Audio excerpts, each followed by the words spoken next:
Oke lah, saudara baca Kolose 3. Kolose 3. Untuk menolong kita. Karena itu ayat 1. Karena itu kalau kamu dibangkitkan bersama dengan Kristus, carilah perkara yang di atas, di mana Kristus ada, duduk di sebelah kanan Allah, pikirkanlah perkara yang di atas, bukan yang di bumi, sebab kamu telah mati dan hidupmu tersembunyi bersama dengan Kristus di dalam Allah. Apabila Kristus yang adalah hidup kita menyatakan diri kelak, kamu pun akan menyatakan diri bersama Dia dalam kemuliaan. Saya baca satu konteks ini. Amin. Nah, di sini dikatakan kalau kamu sudah dibangkitkan bersama Kristus, ini sejak baptisan air. Haleluya. Dibangkitkan bersama Kristus kan pada waktu kita dibaptis, kita dikuburkan bersama Kristus, kemudian dibangkitkan bersama Kristus. Carilah perkara di atas, mulai dari kita lahir baru, dibaptiskan, selalu fokus sama Tuhan. Cari perkara di atas, yang mana Kristus ada. Duduk sebelah kanan Allah Bapa. Pikirkan selalu perkara di atas. Lagi-lagi, persembahkan hidup kita, tubuh kita, jiwa, roh, seluruh diri kita. Mengasihi Tuhan, bukan perkara yang di bumi. Kamu sudah mati, hidupmu tersembunyi. Hidup lama kita itu sudah mati. Jangan lagi kembali kepada kita yang di atas tahta. Sekarang Yesus yang di atas tahta. Hidupmu tersembunyi dalam Kristus.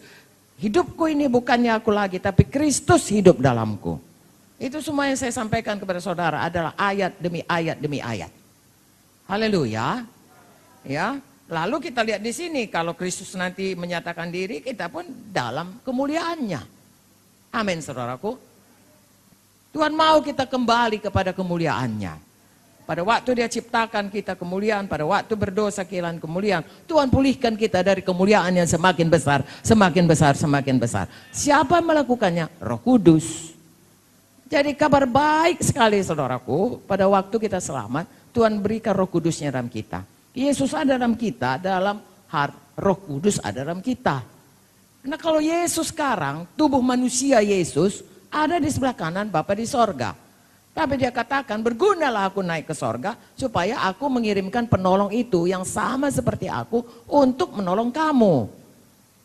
Ya, buku Yohanes menerangkannya berkali-kali mengenai bagaimana Roh Kudus itu saudaraku menolong kita.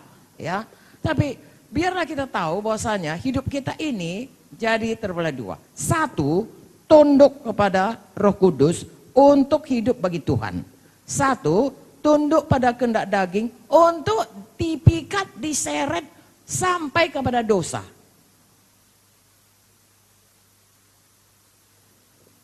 Saya dan saudara ini peperangan seumur hidup. Bukan hanya jiwa baru saja. Sampai kita dipanggil Tuhan. Tetap saja ada pencobaan-pencobaan yang akan mau memikat dan menyeret kita.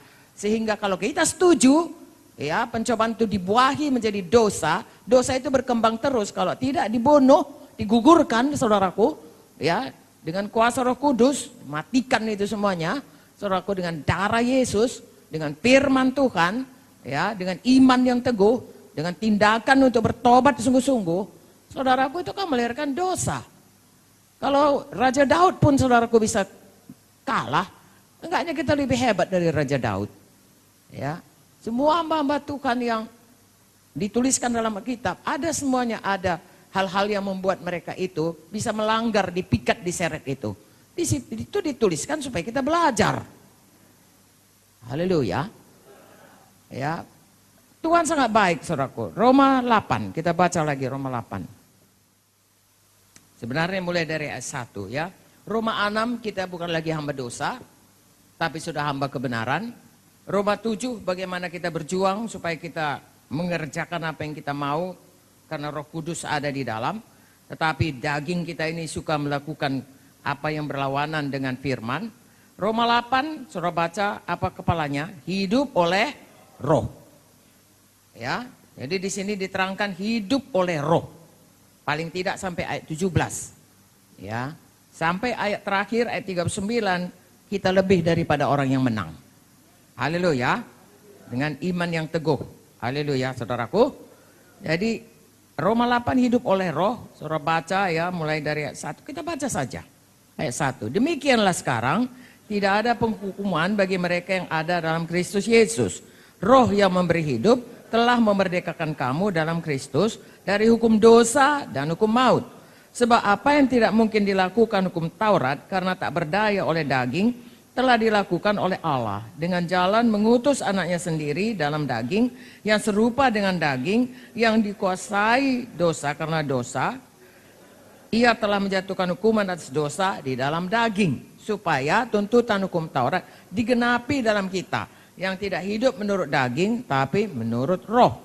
Sebab mereka yang hidup menurut daging memikirkan hal-hal yang dari daging. Mereka hidup menurut roh memikirkan hal-hal yang dari roh. Karena keinginan daging adalah maut, tapi keinginan roh adalah hidup dan damai sejahtera. Sebab keinginan daging adalah perseteruan dengan Allah, karena ia tidak takluk kepada hukum Allah. Hal ini memang tidak mungkin baginya. Mereka yang hidup dalam daging tidak mungkin berkenan kepada Allah. Tapi kamu tidak hidup dalam daging, melainkan dalam roh. Jika memang roh Allah diam dalam kamu. Tetapi jika orang tidak memiliki roh Kristus, ia bukan milik Kristus. Tapi jika Kristus ada dalam kamu, maka tubuh memang mati karena dosa, tapi roh adalah kehidupan oleh karena kebenaran. Dan jika roh Dia yang telah membangkitkan Yesus dari antara orang mati, diam dalam kamu, maka Ia yang telah membangkitkan Kristus Yesus dari antara orang mati, akan menghidupkan juga tubuhmu yang fana itu oleh rohnya yang diam dalam kamu.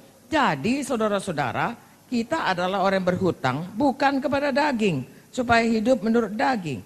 Sebab jika kamu hidup menurut daging, kamu kan mati. Tapi jika oleh roh kamu matikan perbuatan-perbuatan tubuhmu, kamu kan hidup. Semua orang yang dipimpin roh Allah adalah anak Allah. Sebab kamu tidak menerima roh perbudakan yang membuat kamu menjadi takut lagi. Tapi kamu telah menerima roh yang menjadikan kamu anak Allah. Oleh roh itu kita berseru, ya Aba, ya Bapa. Roh itu bersaksi bersama-sama dengan roh kita bahwa kita adalah anak-anak Allah. Dan jika kita adalah anak, maka kita juga adalah ahli waris. Maksudnya orang yang berhak menerima janji-janji Allah, yang akan menerimanya bersama-sama dengan Kristus. Yaitu jika kita menderita bersama-sama dengan Dia, supaya kita juga dipermuliakan bersama-sama dengan Dia. Saudaraku, kita menderita sekarang ini bukan oleh karena dosa lagi, tapi menderita karena kita mau hidup benar. Haleluya. Dan kita lihat di sini, kita sudah anak dari Bapa Sorgawi. Ada roh Tuhan dalam kita yang bersaksi Aba Bapa. Dan sebagai anak, kita itu adalah, ya sebagai anak yang hidup sebagai anak Bapa lah. Ya bukan cuman warisan harta, ya warisan sifat pun turun sama kita. Jadi kita tuh harus memiliki seperti Tuhan Yesus. Makanya ada Roh Kudus taruhnya dalam kita. Supaya dengan Roh Kudus sama seperti Tuhan Yesus hidup menang di dunia ini, melayani menang, kita pun bisa menang.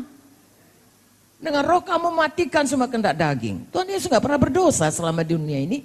Ya, Roh Kudus turun sama dia dikandung dari Roh Kudus, dan kemudian Roh Kudus turun pada waktu baptisan, kemudian dia sesudah keluar dari padang belantara dia mempermaklumkan, ya, mendeklarasikan roh Tuhan ada padaku, mengurapi aku, ya, untuk memberitakan kabar baik kepada orang miskin, membebaskan tawanan dan melepaskan orang-orang yang terikat dan seterusnya. Tahun rahmat Tuhan telah datang.